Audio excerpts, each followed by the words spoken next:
नमस्कार। आज हम प्लेटो के न्याय सिद्धांत की अवधारणा पर विचार करेंगे और यह देखेंगे कि प्लेटो का न्याय सिद्धांत क्या है। मैं आप सबको यह समझाने का प्रयास करूंगा।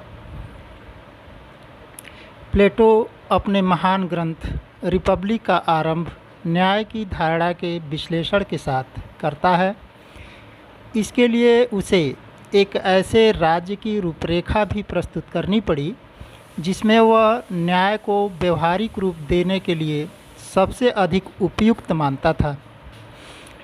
रिपब्लिक का मुख्य प्रतिपाद्य विषय न्याय है, जिसका प्रमाण यह है कि प्लेटो ने उसका दूसरा शीर्षक ही न्याय से संबंधित, जिसे इंग्लिश में कंसर्निंग जस्टिस कहा जाता है, रखा है।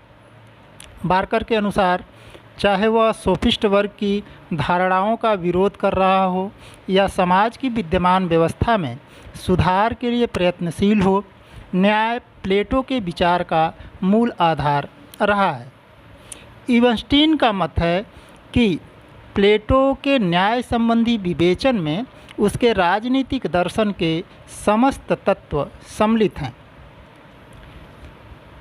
प्लेटो के लिए न्याय शब्द का अर्थ वैधानिक नहीं है, वरन वह इसका प्रयोग नैतिक अर्थ में करता है, जिसका आशय केवल इतना है कि मनुष्य अपने उन सभी कर्तव्यों का पालन करे जिनका पालन समाज के हित के दृष्टिकोण से किया जाना आवश्यक है।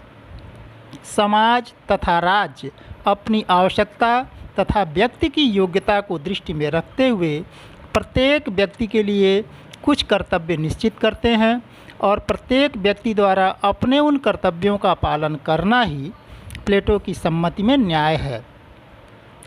प्लेटो ने न्याय संबंधी धारणा का प्रतिपादन करने से पूर्व तत्कालीन समय में प्रचलित न्याय संबंधी धारणाओं का खंडन किया है, जो इस प्रकार से थीं। पहला, परंपरागत सिद्धांत। इस सिद्धांत के प्रतिनिधि विचारक सिफालस और उसके पुत्र पोलीमार्कस हैं। सिफालस के अनुसार सत्य बोलना और दूसरों के ऋण को चुका देना ही न्याय है। पोलीमार्कस के अनुसार प्रत्येक व्यक्ति को उसके प्रति उचित व्यवहार देना ही न्याय है। न्याय की इस अवधारणा में जैसे को तैसा का सिद्धांत समाहित है।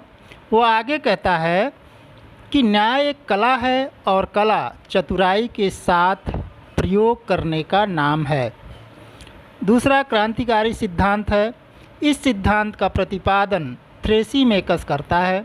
वह एक सोफिस्ट विचारक है और उसका कहना है कि न्याय का एकमात्र आधार शक्ति है और इसलिए सबल का हित ही न्याय है। तीसरा, संविदावादी या कार्यकरण सिद्धांत है। इस सिद्धांत का प्रतिपादन ग्लाउकन करता है। उसके अनुसार न्याय भय का शिशु है। न्याय भय के प्रवृत्ति पर आधारित है तथा यह निर्बलों की आवश्यकता है, न कि शक्तिशाली का हित। अब आइए देखते हैं कि प्लेटो की न्याय संबंधी अवधारणा क्या है। प्लेटो ने न्याय के संबंध में उक्त सभी धारणाओं का खंडन करते हुए यह मत व्यक्त किया है कि न्याय का आधार न तो परंपरा या संविदा है और न ही वह मनुष्य की स्वाभाविक स्वार्थपरता अथवा भय की भावना है। न्याय मानव आत्मा का सर्वोच्च गुण है।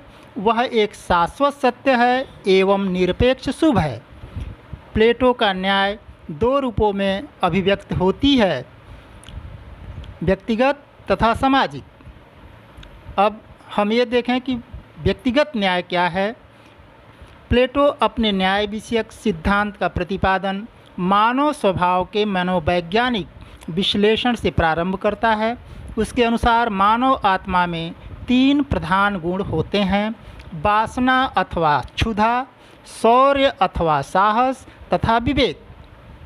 क्षुधा हमें रोटी, कपड़ा, मकान इत्यादि की ऐन्द्रिक आवश्यकताओं की पूर्ति के लिए प्रेरित करती है। शौर्य जीवन में उत्साह, वीरता तथा निर्बलों के रक्षा के भाव उत्पन्न करता है और विवेक हमें शुभाशुभ, सदासद तथा वस्तुओं का वास्तविक ज्ञान कराता है।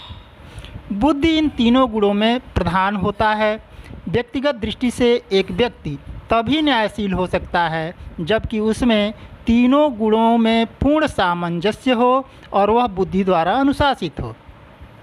दूसरा, सामाजिक न्याय। प्लेटो व्यक्ति के उक्त तीन गुणों के अनुरूप ही समाज को भी तीन वर्गों में विभक्त करता है। पहला, उत्पादक वर्ग, जिसके सदस्यों में वासना तत्व की प्रधानता होती है और जिसका कार्य समाज की आर्थिक एवं भौतिक आवश्यकता की पूर्ति करना है।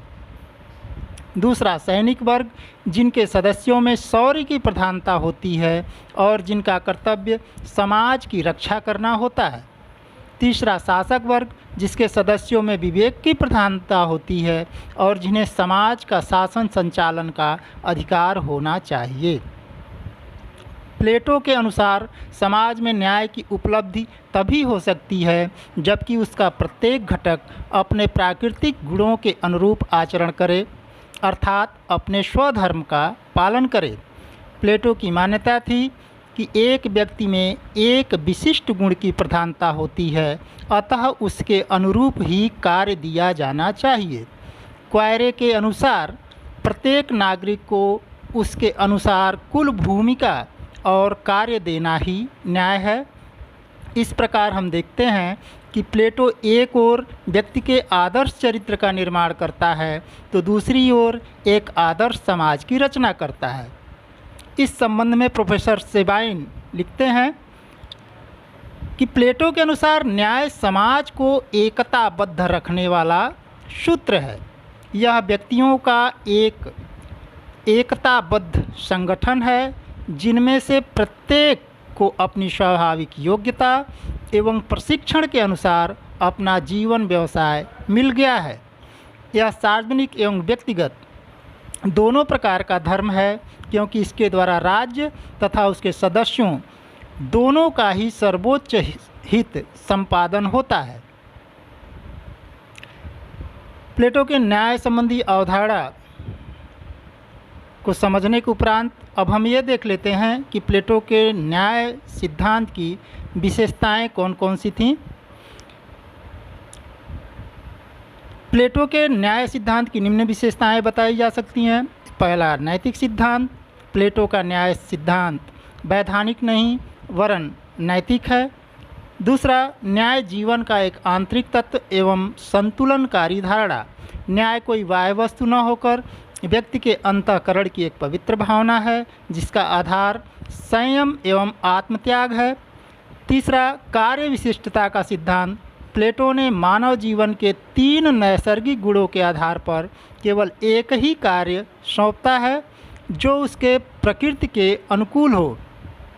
इस आधार पर कार्य श्रेष्ठता एवं समाज में एकता स्थापित किया जा सकता है।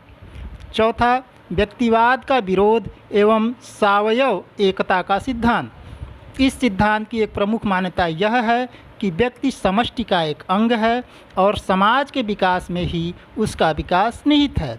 पांचवा, दार्शनिक शासक। न्याय की प्राप्ति तभी संभव है जब शासन व्यवस्था विवेकशील एवं कर्तव्यपरायण व्यक्तियों के हाथों में हो। प्लेटो ने उक्त गुणों से युक्त व्यक्ति को दार्शनिक शासक नाम दिया है। प्लेटो का न्याय सिद्धांत तत्कालीन नगर राज्यों की परिस्थितियों के संदर्भ में महत्वपूर्ण स्थान रखता है। तत्कालीन यूनान में अव्यवस्था फैली हुई थी और जिसकी लाठी उसकी भैंस का सिद्धांत प्रचलित था और इस सिद्धांत का समर्थन थ्रेसीमेकस जैसे सोफिस्ट विचारक अपने तर्क और बुद्धि के माध्यम से भी करते थे। अतः प्लेटो ने नैतिकता और सदाचरण प्रतिष्ठित करने के लिए श्रेष्ठ तर्कों के आधार पर न्याय सिद्धांत को प्रतिपादित किया। संक्षेप में प्लेटो का न्याय स्वधर्म का सिद्धांत है, नैतिकता का सिद्धांत है जो कानूनी न्याय की अपेक्षा कहीं अधिक व्यापक है।